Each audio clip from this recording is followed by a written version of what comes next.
Hello everyone, मेरा नाम तपन है। मैं रहता हूँ कनाडा के मॉन्ट्रियल शहर में। मैं यहाँ 2018 में आया था। उसके बाद मैंने यहाँ से मास्टर्स किया कंप्यूटर साइंस में। मास्टर्स करने के बाद मैंने यहाँ जॉब लिया। अब जॉब लेने के बाद मैं अभी पीआर स्टेटस पे कनाडा में रहता हूँ। और ये मेरा पहला वीडियो है। इस वीडियो में मैं बात करूंगा कि हमें कनाडा आना चाहिए नहीं आना चाहिए, उसके क्या प्रोज कौन से हैं। क्योंकि मैंने यूट्यूब पे देखा बहुत लोग वीडियो बना रहे हैं नहीं आना चाहिए, इंस्टाग्राम पे वीडियोस फ्लोट कर रहे हैं कि इतनी सारी निगेटिविटी है, ये प्रॉब्लम्स हैं। और उस पर कमेंट भी करते हैं लोग कि इतने प्रॉब्लम्स है तो तुम कनाडा में क्यों, तुम कनाडा छोड़ क्यों नहीं देते। तो इस बारे में हम आज डिटेल्स बात करेंगे। मैं अपना आपको व्यू दूंगा कि उस पर क्या सही है और क्या गलत है। तो सबसे पहले तो अगर ये बात की जाए कि कनाडा आना चाहिए कि नहीं आना चाहिए, it totally depends on your circumstance. So suppose आप इंडिया में 65 से 70 लाख रुपए आपका पैकेज है, या 60 लाख रुपए मान लो आपका इंडिया में पैकेज है। अगर इंडिया में आप 50 60 70 लाख रुपए कमा रहे हो तो ज़रूरत नहीं है आपको कनाडा आने की। फिर भी मर्जी है तो आ जाओ। ऐसा बात नहीं है कि आप यहाँ पे 1 करोड़ रुपया नहीं कमा सकते हो सकता है कि अगर आप इंडिया में 55 60 लाख रुपए कमा रहे हो तो आपके पास ऑब्वियसली वो स्किल्स होगा, तभी कोई कंपनी आपको 55 60 लाख रुपए पे कर रही है। तो अगर आपके पास स्किल्स है तो ऑब्वियसली आप यहाँ ज़्यादा कमा सकते हो, no doubt about it, right. But फिर भी अगर आप आओगे तो स्मूथ तो इतना आसानी तो नहीं ही होगा। द रीज़न मीन कि नई कंट्री है, नए लोग हैं, नया इन्वायरमेंट है, तो आपको सेटल करने में, चीज़ों को समझने में टाइम लगेगा। तो इतना हैसल लेने की ज़रूरत नहीं है, because the money which you are earning in India that is good enough to live a lavish life in India. So I would not suggest कि आपको यहाँ आने की ज़रूरत है इतना हैसल लेके, ऐसे वेदर में और इन चीज़ों में। तो यू आर गुड। नाउ अब बात करते हैं ऐसे लोगों की जो कि एक एवरेज अर्निंग कर रहे हैं क्या इंडिया में। तो आप एवरेज अर्निंग कर रहे हो, मान लो आपका पैकेज मान लो 10 लाख रुपए है, या 30 लाख या 32 लाख है, इस तरीके से इस रेंज में आपका पैकेज है। तो डेफिनेटली आपको कनाडा के बारे में, आने के बारे में अगर आप प्लान कर रहे हो पढ़ने का या आने का एक्सप्रेस एंट्री का, तो डेफिनेटली आपको ये अपॉर्चुनिटी कंसीडर करनी चाहिए। क्योंकि यहाँ पे अपॉर्चुनिटीज़ हैं पैसे कमाने की। लोग बोल रहे हैं इधर उधर यूट्यूब पे या हर जगह सोशल मीडिया पे कि ये प्रॉब्लम्स है वो प्रॉब्लम। अरे प्रॉब्लम्स तो है ही, प्रॉब्लम्स कहाँ नहीं होते। इंडिया में क्या प्रॉब्लम्स नहीं है या नहीं थे। तो सिचुएशन के हिसाब से टाइम टू टाइम सर्कमस्टांसेस थोड़ी बहुत चेंज होते रहती हैं। बट ऐसा नहीं है कि वो प्रॉब्लम्स हैं तो वही प्रॉब्लम्स रहेंगे इन फ्यूचर। अब वो कहीं जाने वाले नहीं, वो फिक्स हो गई, ऐसा नहीं होता कभी भी। इंडिया जो 10 साल पहले था वो आज नहीं है। सेम कहानी यहाँ भी है कि हो सकता है अभी ये जो भी यहाँ की करंट सिचुएशन है या जो गवर्नमेंट है या जो भी यहाँ पे प्रॉब्लम्स है, वो ऐसा थोड़ी है कि वो लाइफ लॉन्ग पड़ी रहेंगी ऐसी। तो आपको उस बारे में नहीं सोचना कि टेम्पररी प्रॉब्लम्स क्या है। टेम्पररी प्रॉब्लम्स तो खत्म हो जाएंगी, लेकिन आपको लॉन्ग टर्म सोचना है। क्योंकि अगर आप यहाँ आओगे तो you are planning to kind of having PR, may be spending 20 years earning money, right. तो आपको उस प्रोस्पेक्टिव से सोचना है। तो अपॉर्चुनिटीज़ हैं यहाँ पे। जैसे जॉब अपॉर्चुनिटीज़ कोई अगर मैं बोलूँ तो यहाँ पे अपॉर्चुनिटीज़ हैं कि आप फुल टाइम भी कर सकते हो, उसके साथ साथ आप पार्ट टाइम जॉब भी कर सकते हो। तो अगर मान लो आप फुल टाइम जॉब में आपका पैकेज मान लो आप लेते 60 to 70,000 डॉलर्स है, तो उसके बाद आप पार्ट टाइम भी कर सकते हो, जिसमें कि आपको घंटे का $15, डिपेंड करता है प्रोविंस, $16 के हिसाब से मिल जाएगा। तो उसमें भी आप आराम से $1,000 या $2,000 बना सकते हो, डिपेंड। अगर आप पार्ट टाइम करते हो तो आपको कुछ $1,500 ऐसे कुछ $1,600 बन जाएगा। फुल टाइम करते हो तो ज़्यादा बन जाएगा। हाँ, आपको काम करना पड़ेगा, ऑब्वियसली आपको 8 घंटा जॉब करने के बाद वो जॉब भी करना पड़ेगा, लेकिन आपको एटलीस्ट पैसे तो आएंगे, राइट। क्योंकि काम तो करना ही पड़ेगा, बिना काम करे तो कहीं पैसा नहीं है पूरी दुनिया में। लेकिन इंडिया में ये अपॉर्चुनिटी थोड़ी है। इंडिया में कोई फुल टाइम करने के बाद पार्ट टाइम थोड़ी कर सकता है। वहाँ फुल टाइम में ही इतना एक्सप्लॉयटेशन कर लिया जाता है कि पार्ट टाइम के लिए आपके शरीर में जाने नहीं बचती, राइट। और वैसा कल्चर भी नहीं है। बट यहाँ पे वैसा नहीं है। यहाँ पे आप जो जॉब करते हो उसमें इन जनरल जो नॉर्मल लोगों का जॉब होता है वो वही 9 से 5 या कंपनी पे डिपेंड करता है, या 8 से लेके 8 घंटे जो हुआ उस तरीके का जॉब होता है आपको। और थोड़ा बहुत एक्सटेंड होता है। इंडिया की तरह नहीं कि जैसे मैं भी इंडिया में था तो कभी लोग 10-10 घंटे भी काम कर रहे हैं, 12-12 घंटे काम कर रहे हैं। यहाँ वैसा नहीं होता इन जनरल। तो यहाँ पे आप पार्ट टाइम फुल टाइम दोनों कर सकते हो। इवन मेरे कुछ फ्रेंड्स हैं वो कर भी रहे हैं, राइट, और वहाँ से पैसे बना भी रहे हैं। अब बात करते हैं टैक्सेस की। ऑब्वियसली यहाँ पे टैक्सेस हैं, नो डाउट अबाउट इट, और वो बहुत ही हाई है। आई वुड से ये मुझे भी हर्ट करता है ये चीज़ कि टैक्सेस इतने हाई हैं।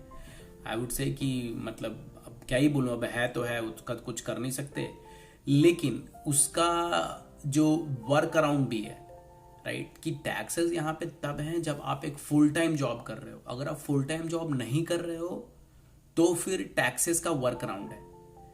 आई मीन टू से कि जैसे यहाँ पे आप कॉन्ट्रैक्ट पे भी जॉब कर सकते हो। लोग यहाँ पे कॉन्ट्रैक्ट पे जॉब पकड़ लेते हैं, घंटे का $90, 110, $150 ऐसे चार्ज करते हैं, डिपेंड ऑन योर एक्सपीरियंस, जो कि फुल टाइम सैलरी से डबल ट्रिपल है।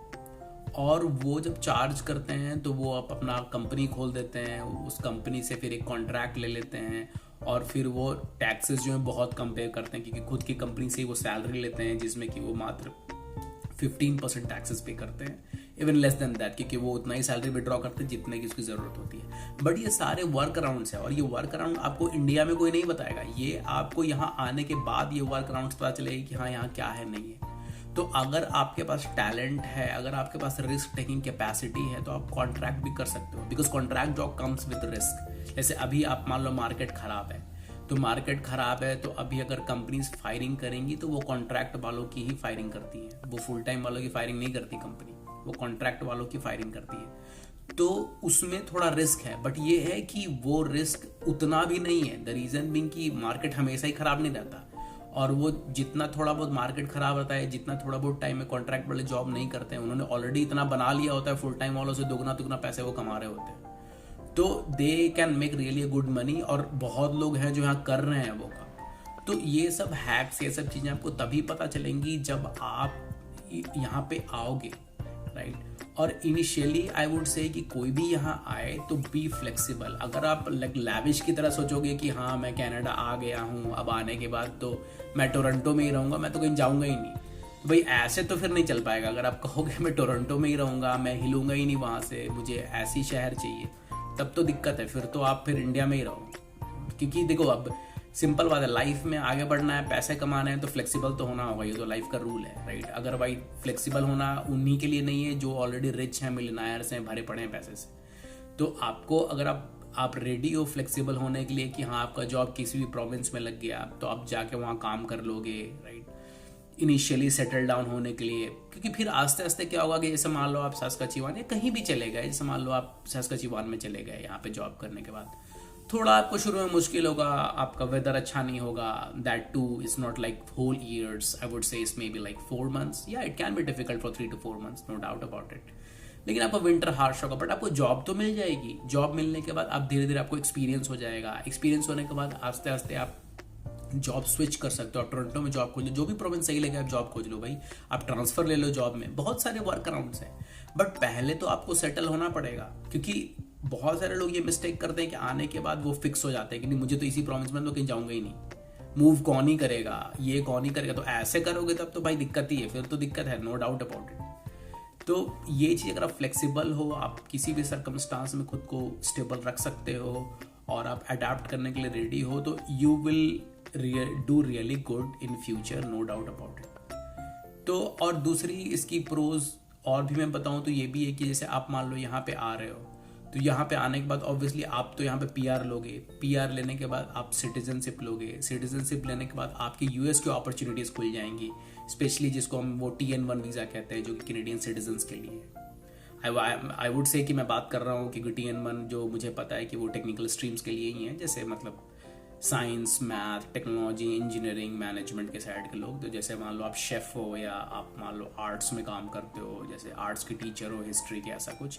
या और other than this stem section जो लोग हैं उनके लिए शायद TN1 नहीं है। क्योंकि मैं तो स्टेम से हूँ, तो मैंने वो सर्च किया था अपने हिसाब से, जो मुझे पता है कि वो TN1 उन्हीं के लिए। तो TN1 पे आप जाके यूएस में काम करो, और यूएस में बहुत ही अच्छी सैलरी है, यूएस इज़ रियली गुड। मैं 3-4 बार यूएस जा चुका हूँ, वहाँ पे बहुत अच्छी अपॉर्चुनिटीज़ हैं, अच्छी सैलरी बना सकते हो आप, अच्छे पैसे बता सकते हो आप, और डॉलर की वैल्यू भी ज़्यादा है वहाँ पे, जस्ट 80 है, राइट। अभी यहाँ पे तो 60 है, वहाँ पे 80 है, तो डॉलर की वैल्यू भी, तो आपके पास वो भी अपॉर्चुनिटीज़ खुल जाएंगी। तो आप यहाँ पे आने के बाद इनिशियल में डिफ़िकल्ट होता है, बट उसके बाद अपॉर्चुनिटीज़ खुलनी शुरू हो जाती हैं। यहाँ पे इवन आके आप बिजनेस भी कर सकते हो, बिजनेस के लिए गवर्नमेंट सपोर्ट मिल जाता है अच्छा खासा, कि लाइक लोन्स या ऐसी चीज़ें होती हैं वो आपको मिल जाएंगी, तो आप बिजनेस भी कर सकते हो, उसके लिए भी गवर्नमेंट यहाँ पे सपोर्ट करती है। ऐसा नहीं कि आप लोन लेने जाओगे तो आपको कोई कहेगा कि हाँ घर लाओ या ऐसा कुछ लाओ, डिपेंड करता है कितना का लोन। ऑब्वियसली आप $1 मिलियन का लोन लेने जाओगे तो कोई कहेगा ही, बट एक एवरेज लोन, एक बिजनेस को शुरू करने के लिए जो एक नॉर्मल लोन चाहिए होता है, वो यहाँ पे भी मिल जाता है, चीज़ें धीरे धीरे रहते रहते, स्पेशली PR के बाद। तो अपॉर्चुनिटीज़ हैं, तो ये सब पॉइंट है जो कि इन जनरल लोग नहीं बताते हैं वीडियोस में। बस लोग ये कहते हैं कि हाँ भाई ये प्रॉब्लम्स हैं, ऐसी ऐसी बातें हैं, इसलिए आप यहाँ पे नहीं आओ। अब एक चीज़ और मैं इम्पोर्टेंट पॉइंट बोलूँ कि यहाँ पे एक चीज़ और है कि जैसे मान लो अब डॉलर का ही वैल्यू ले लो, तो मैं जब 2018 में आया था यहाँ पे तो डॉलर का वैल्यू था 51 या ऐसा कुछ। अब फर्ज करो कि कोई 2018 में 60,000 या 70,000 डॉलर्स ही कमा रहा है यहाँ पे, पिछले 5 साल से वो वही कमा रहा है, राइट। मान लो उसकी सैलरी बढ़ी ही नहीं, बट वो वही कमाया जा रहा है, राइट। लेकिन आप ये बताओ कि डॉलर की वैल्यू तो बढ़ गई 10 रुपये, तो उसका सैलरी तो इंडिया के हिसाब से ऑटोमेटिक ऊपर चला गया ना उस इंसान का, जो यहाँ पे जो वो पैसे कमा रहा है। हाँ थोड़ा इन्फ्लेशन हुआ, ये चीज़ें हुई, बट जो लोग कंपेयर करते हैं इंडिया में और यहाँ पे, मैं उस हिसाब से बोल रहा हूँ कि डॉलर ऊपर चला गया ना। आप यूएस को ही ले लो, तो यूएस में 10 साल पहले जो बंदा कमा रहा था, अगर वही आज भी कमाते रहेगा तो भी उसका सैलरी ऑटोमेटिक इंडिया के हिसाब से ऊपर चला जाएगा, क्योंकि डॉलर की वैल्यू बढ़ गई है, राइट। तो वो एक बहुत इंपॉर्टेंट पॉइंट है। सब पॉइंट आपको कंसिडर करना चाहिए यहाँ आए कि नहीं आए, जो मैंने बोला है, और उसके बाद आपको अपना डिसीजन बनाना चाहिए आने और नहीं आने के लिए। तो I would summarise this finally कि सबसे पहले तो आपकी एक एवरेज सैलरी है इंडिया में, तो आप यहाँ आ सकते हो, no doubt. Even good salary है तो भी आ सकते हो। दूसरा कि आप रेडी हो स्ट्रगल करने के लिए। इनिशियल टाइम में फिजिकली आपको थोड़ा प्रॉब्लम होगा, मेंटली प्रॉब्लम होगा, नो डाउट अबाउट इट। अगर वो सारी चीज़ें आप कर सकते हो इनिशियल सेटल डाउन करने के लिए, तो you are good. Third point, you should be ready for, I would say, harsh winter. Means it's not that harsh, depend on the province, but that too कि वो लाइक 2-3 महीना ही जाता है। ऐसा नहीं होता है कि लाइक विंटर है जनवरी में स्टार्ट हो दिसंबर तक विंटर ही रहेगा, ऐसा नहीं होता। या समर यहाँ पे बहुत ही प्यारा होता है, summer is really good year, summer बहुत अच्छा होता है यहाँ का। तो वो सब चीज़ें आप माइंड में रखो, और अगर इन सब चीज़ों को आप कॉम्प्रोमाइज़ कर सकते हो इनिशियल के लिए, then in future you will be good. और आप ऐसा नहीं है कि आप रिग्रेट करोगे, बट डेफिनेटली जो मैंने जो चीज़ें कही हैं वो पॉइंट आप दिमाग में रखना।